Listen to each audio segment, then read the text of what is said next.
Assalamualaikum warahmatullahi wabarakatuh. Halo teman-teman, kembali lagi dengan saya.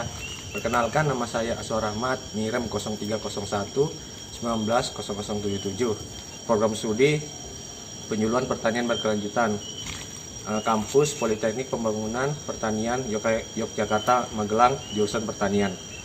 Nah, pada video kali ini saya akan membawakan video tentang mengenai bagaimana cara melakukan penyuluhan.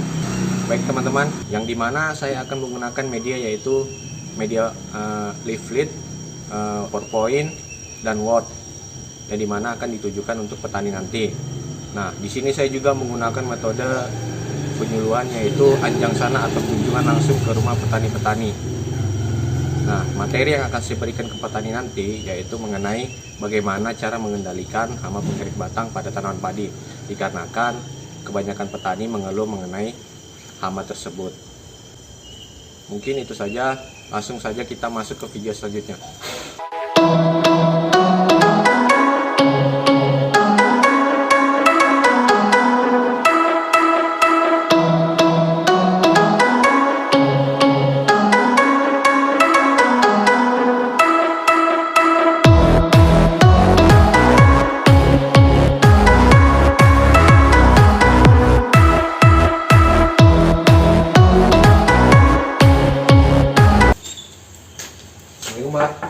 Waalaikumsalam. Masuk mas. Ya. Silakan mas. Duduk mas. Iya. Ya. Alhamdulillah. Gimana mas kabarnya? Alhamdulillah baik. Dari mana nih mas? Saya dari mahasiswa Politeknik Pembangunan Pertanian. Mahasiswa. Iya. Kuliah di mana mas? Di Jogja mas. Oh Jogja ya. Ya. Oh. Ini mumpung hari ini kan ada praktik untuk melakukan penyuluhan mas. Oh gitu ya. Nggak apa-apa nih saya rekam mas. Oh nggak apa mas, silakan mas. Kasih mas ya. Ya. Jadi kan kemarin saya lewat-lewat dari lahan petani kan beberapa ada terus kena serangan hama. Saya lihat-lihat terkena serangan hama penggerik batang mas. Masnya sekarang lagi nanam apa? Oh itu hama-hama yang di sana aja ya mas ya. Ya saya termasuk petani yang tanam padi juga mas. Iya. Saya ini sekarang lagi tanam padi gitu kan karena musim lagi tanam padi gitu mas. Iya. Gitu. Permasalahannya apa mas? Kalau permasalahan di sini nih lumayan banyak sih mas. Ya ada keong, ada hama walang sangit kalau yang sudah besar. Tapi kalau saat ini hamanya ini hama penggerek batang itu nah mas. Dia kan mengganggu mengganggu petani sekali itu mas. Oh memang seperti itu memang mas. Sebentar dulu mas ya, saya ambil minum dulu mas. Oh iya mas, sekarang saya siapkan dulu mas. Tinggal ngomong gitu. Ini mas, silakan mas, minumnya mas. Iya mas. Ini sekalian saya ingatkan PowerPoint nanti yang harus dijelaskan. Oh gitu mas ya. Nah, tadi kan masnya tadi kan sudah nyebutkan beberapa hal mas yang diserang Ya. pas nanam padi. Nah, ini ada beberapa contohnya mas, seperti siput murbai atau keong mas yang biasa dikenal oleh petani. Terusnya penggerek batang tadi yang menyerang tanaman mas. Ya. Ada juga warang batang coklat, walang sangit, sama tikus mas. Itu beberapa contoh serangan hama yang sering menyerang tanaman padi mas. Iya mas, memang dari hama-hama ini semua menyerang penyakit di sini gitu mas.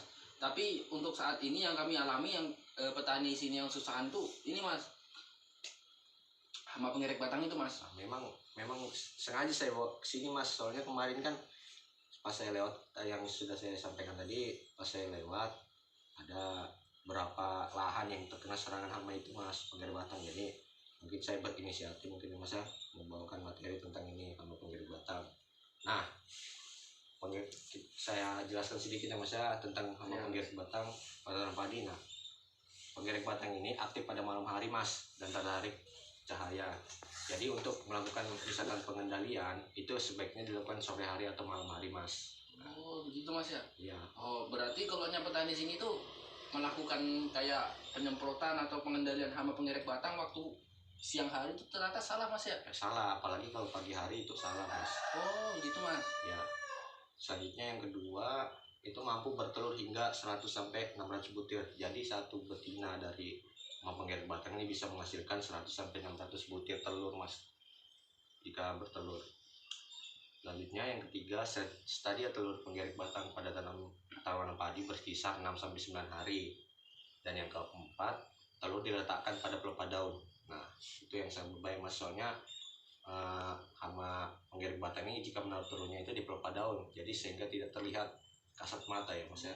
Begitu mas ya. Ya. Kebetulan juga kan di sini tuh petani itu banyak yang menggunakan cara tanam seperti tabela mas. Tabela ini kan langsung dihambur gitu. Ya. Nah jadi jarak tanamnya itu kurang bagus mas. Berarti itu mempengaruhi untuk perkembangan pengerek batang juga mas ya? Ya, sangat mempengaruhi mas. Nanti ada beberapa contoh nanti teknik pengendaliannya nah mas ya. Sebelum itu kita bahas dulu tentang gejala serangannya mas. Oke mas. Nah, gejala serangannya ini dibagi menjadi 2 fase mas. Yang pertama ada di fase persemaian dan di fase berbunga. Gitu mas ya? Masnya ini sekarang tadi tanaman padinya umurnya berapa mas? Kalau boleh saya tahu. Ini sekarang masuknya sudah umur 1,5 bulan gitu mas, setelah kami tanam gitu mas. Nah, itu masuk pada fase persemaian mas ya. Oh iya, iya. Berarti masnya ini tanaman padinya terkena serangan hama penggeret batang pada fase persemaian. Nah, Iya mas. ini ada beberapa ciri-ciri yang saya akan sebutkan mengenai serangan hama penggeret batang ya mas pada fase persemaian. Yang pertama, terlihat daun dekat pangkal daun patah mas dan menjadi kuning. Apa betul mas tanaman padi mas seperti itu? Iya betul sekali itu mas, karena kemarin waktu setelah tanam itu ya begitu mas, ciri-ciri fisiknya dari tanaman padi kami tuh menguning gitu mas, baru kayak patah-patah juga gitu. Berarti seperti itu mas ya. Iya. Selanjutnya yang kedua, batang atau pucuk yang baru keluar terus menggulung atau layu mas, sehingga warna menguning dan kering. Bila batang dibelah biasanya ditemukan beberapa ulat. Itu dalam seperti itu mas. Iya mas, memang begitu mas, punya saya juga seperti itu tanaman padi saya mas. Berarti memang terkena serangan hama penggeret batang pada fase persemaian mas. Selanjutnya yang ketiga yaitu batang mudah dicabut. Nah iya mas, karena saya waktu penyulaman juga kan mas, karena tanaman saya ada yang tidak tumbuh, waktu saya sulam saya cabut itu mas, untuk saya pindahkan gitu. Kok saya cabut ini malah tambah tercabut pucuknya gitu nah mas. Wah, Ternyata memang penyakitnya pengerek batang ini mas, Iya. pada tanaman saya ini. Sepertinya memang seperti itu mas ya. Memang kalau terkena pada serangan pada fase persemaian ini memang sulit mas ya, soalnya kan baru tumbuh juga, jadinya kita harus melakukan persemaian, takut juga terkena yang lain kan. Iya mas, betul itu. Misalnya kita masuk ya mas ya yang di fase kedua yaitu pada fase berbunga mas. Di fase berbunga ini juga hama penggeret batang biasanya menyerang. Ciri-cirinya seperti ini mas. Gejala serangannya disebut bluk, yaitu matinya malai akibat tangkai malai terpotong total oleh gerekan dari hama penggeret batang atau ulat gerek. Gitu ya mas ya. Selanjutnya yang kedua yaitu bulir pada tanaman padi atau padi berwarna putih dan hampa. Nah, biasanya itu hama penggerek atau ulatnya itu menghisap sari-sari yang ada di dalam padi itu mas. Jadinya dia menjadi putih dan hampa. Oh begitu mas ya. Oh, jadi waktu fase bunting ini harusnya memang penggerek batang itu sudah tidak ada mas ya. Ya, Karena jujur saja mas, ke petani di sini pendapatannya itu hasil dari tanam padi ini ibaratkan 1/3 atau setengahnya dari beluk ini mas. Jadi setengahnya itu putih, setengahnya baru ada isinya padi gitu mas. iya, seperti itu mas ya. Jadi kalau pengendalian yang efektif untuk tanaman ini, tanaman padi terhadap penggerek batang ini seperti apa mas? Nah, ini saya juga akan masuk ke tentang pengendaliannya mas ya. Oh iya. Nah, Sebelumnya silakan mas minum dulu iya mas. mas, minum nih mas ya. Ya. Aduh, jadi ngerepotin nih mas. Nggak apa-apa mas. Senang juga saya kedatangan penyuluh kayak gini mas, karena kita bisa saling berbagi gitu mas, Ya. masalah kita. Saya minum dulu mas ya. Ya. Masnya kalau mau ngerokok aja nggak apa mas. Ini mas silakan merokok juga. Iya, iya. Nah, kita masuk langsung ke materi mas ya, tentang pengendalian. Nah, pengendalian ini ada 4 teknik mas yang bisa digunakan, yaitu menggunakan pola tanam secara benar, sebenarnya cara fisik mekanik, yang ketiga menggunakan pengombatan musuh alami, yang terakhir menggunakan insektisida mas. Jadi gitu, mas. saya ingin tanya mas, menurut mas dari 4 yang saya sebutkan tadi, menurut mas yang cocok untuk lahan mas itu apa? Kalau untuk lahan kami sepertinya ya semuanya sebenarnya kita perlukan gitu mas. Cuma permasalahan utama di sini karena pola tanam mas. Karena sebagian besar di sini untuk melakukan pola tanam untuk ditanam seperti tanam jajar legowo itu tuh jarang sekali mas, karena mereka petani di sini tuh kayak modalnya itu tidak terlalu cukup untuk nanam gitu, karena dengan di sini sebagian besar tuh melakukan pola tanam tabela. Nah karena tabela itu di sini terhitung murah mas, karena kan kita hanya menghambur benih yang sudah bertunas gitu aja mas. Guys, memang mungkin kalau menggunakan sistem kayak gitu mungkin untuk pengendaliannya agak sulit mas ya. Tapi insya Allah nanti bisa saya bantu nanti mas ya. Jadi saya jelaskan dulu mengenai pengendalian pola tanam ya, menggunakan pola tanam yang benar. Itu yang pertama, tanam secara serentak. Nah, maksudnya tanam dan serentak ini masnya menanam tanaman padi itu serentak dengan petani-petani lain yang ada di sekitar mas. Jadi misalkan nih masnya nanam di bulan Juli, petani yang ada di sekitar mas juga itu harus nanam di bulan Juli. Jangan sampai misalkan mas nanam di bulan Juli, petani yang ada di sekitar mas itu malah nanam di Agustus, malah hama yang ada di petani itu bisa, petani yang ada di sekitar anda itu bisa pindah ke tempat anda. Oh begitu mas ya. Ya. Tapi betul juga mas, karena ketika saya tanam padi agak terlambat dari teman-teman saya, penghasilan dari tanaman padi saya itu sedikit jauh berbeda dari yang lebih dulu nanam gitu mas. Seperti itu mas, karena hama tersebut pindah mas. Jika sudah habis makanannya di tempat misalkan petani yang tadi, makanan pindah untuk mencari makanan yang lain mas. Oh begitu mas ya. Ya, selanjutnya menggunakan penggiliran tanaman mas. Nah, guna penggiliran tanam misalkan masnya anggap aja dari bulan Juli sampai bulan September atau bulan Oktober itu nanam padi. Masnya usahakan ya habis nanam padi itu misalkan nanam seperti jagung, seperti tanaman hortikultura dan yang lain mas, supaya hama yang ada di misalkan di lahan mas ini bisa mati. Oh begitu mas ya. Ya. Selanjutnya menggunakan cara yaitu pengelompokan persemaian dalam hamparan sesuai dengan kondisi setempat dengan tujuan memudahkan pengumpulan kelompok telur secara massal. Jadi masnya itu melakukan penyemaian dan melakukan penanaman itu di petak yang berbeda.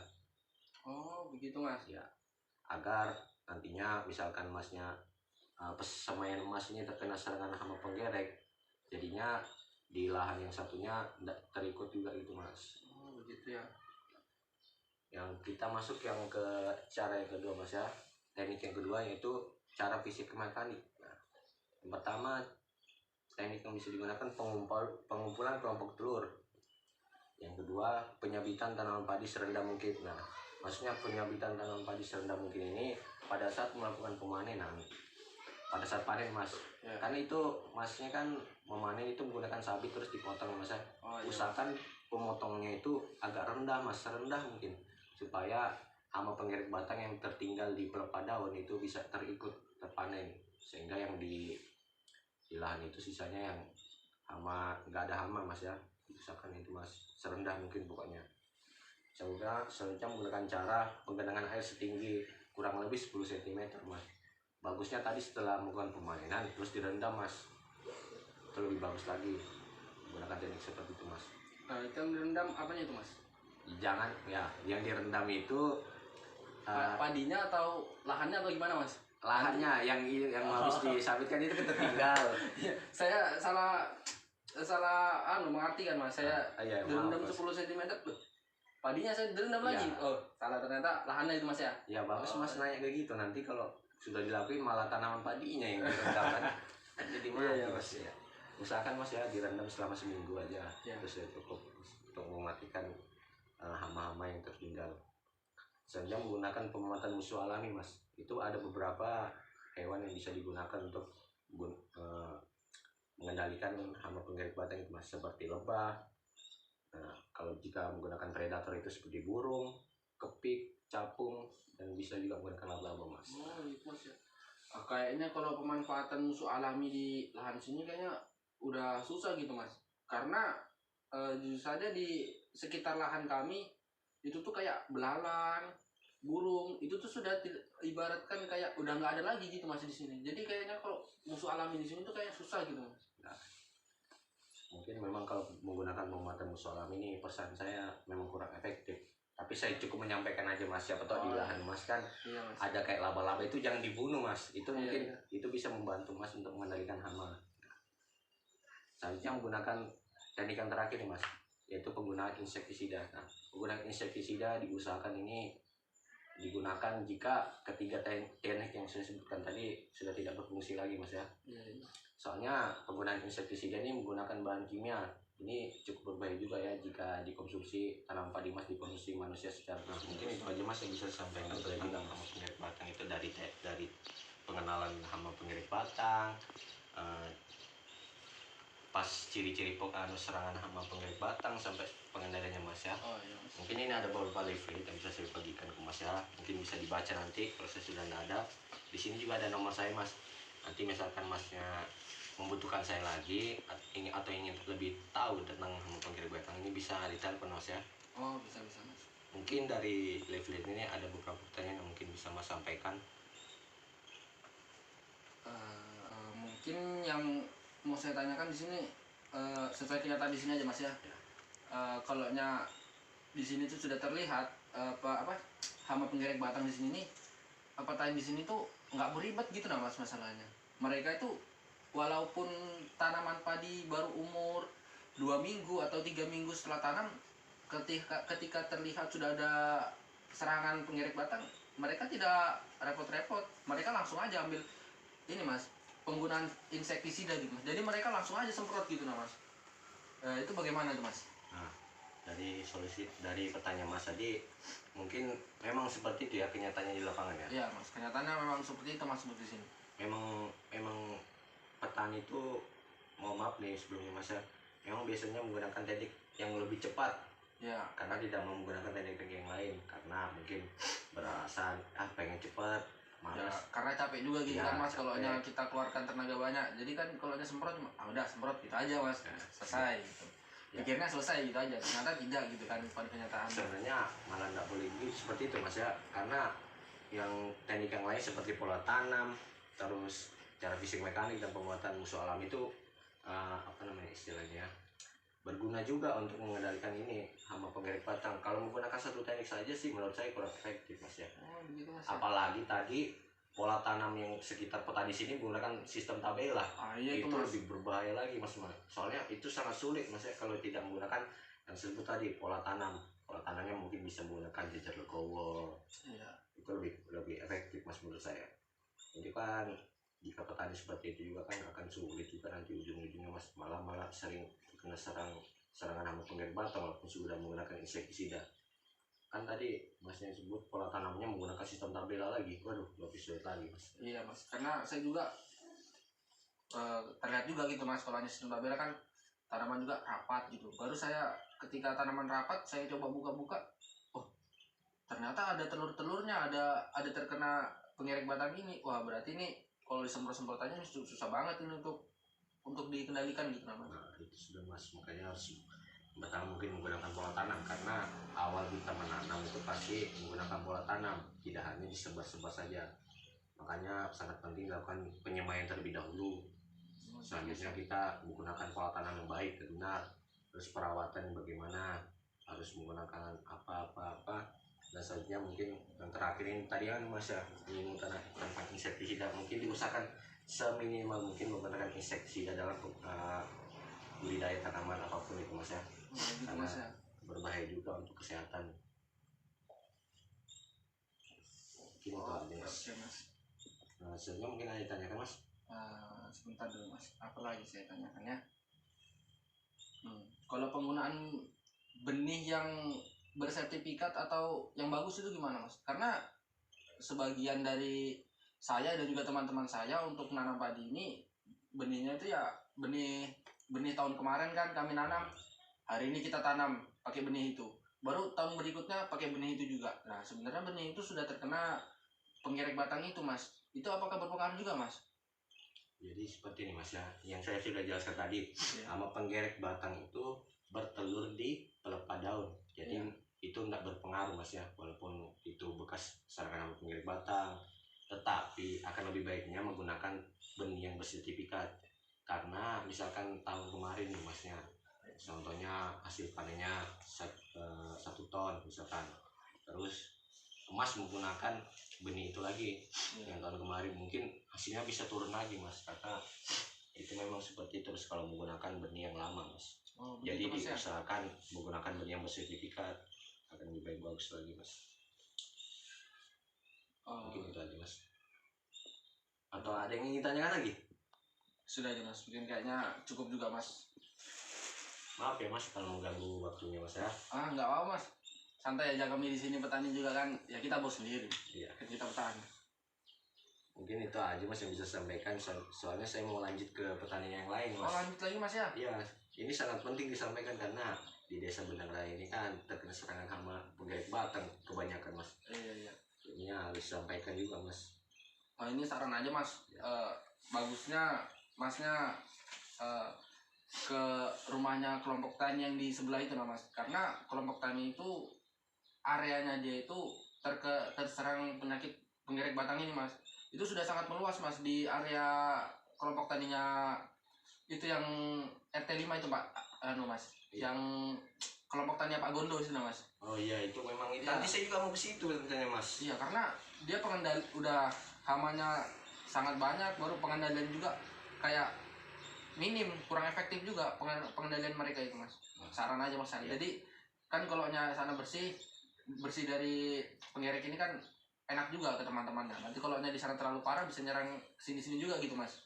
Iya betul itu Mas. Nanti memang saya mau ke sana tadi ke ketua kelompok taninya supaya nanti anggota-anggotanya bisa dikumpulkan terus saya bisa menjelaskan. Iya Mas. Mungkin kalau cara dikumpulkan baru penyuluhan di situ kayaknya lebih bagus juga Mas gitu Mas. Iya betul itu Mas. Nanti saya kesana Mas ya. Oke. Mungkin itu aja Mas ya. Maaf mengganggu waktunya. Mungkin iya, Mas Mas. yang mau Nggak kelahan ini saya ganggu loh. Nggak apa Mas, nggak apa Mas. Ya udah Mas ya. Iya, Saya Mas. pamit ya Mas ya. Oke Mas. Ya. Nah, mungkin itu saja cuplikan video yang bisa Ibu dan Bapak, teman-teman dan para penonton yang menonton video saya. Mungkin itu saya bisa sampaikan. Apabila ada mohon salah kata mohon dimaafkan. Wabillahi wa taufiq wal hidayah. Wassalamualaikum warahmatullahi wabarakatuh.